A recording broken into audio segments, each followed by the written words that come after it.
আসসালামু আলাইকুম সবাই কেমন আছেন? সকাল সকাল ঘুমের তো উঠাই বললাম বাপের বাড়িতে।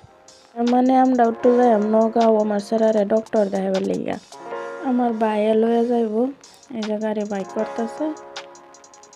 আমার স্যারা তো মহা খুশি, গাড়ি পাইলে আর কিছুই লাগে না। এবার এলাম বুড়াবুড়ি বাজার, এই যে আমার বাহের দোকানটা দেখাইলাম। মেলা দিলাম, দুইটা চড়াই ঘোরাফেরা করতেছে। এই যে গ্রিনারি, একদম সব সবুজ সবুজ গ্রিন গ্রিন। হেরেই হোটেল আমায় হেরে বইয়া বললাম খাইবার। নগাঁও আসিয়া হোটেলের মধ্যে হেরে বললাম, পরোটা খাইলাম। আমরা দুইজনে সেরারে আর আমারে, আমরা দুই মা পুতের গাড়ির মধ্যে থইয়া তারা গেল মাল কিনবার। আমার লগে খেলতেছে এর মধ্যে মাল চাল কিনিয়া ডক্টর দেখাইয়া তারপর দেখাইয়া খাইলাম এসমিস থালি। তাই আবার মেলা দিলাম।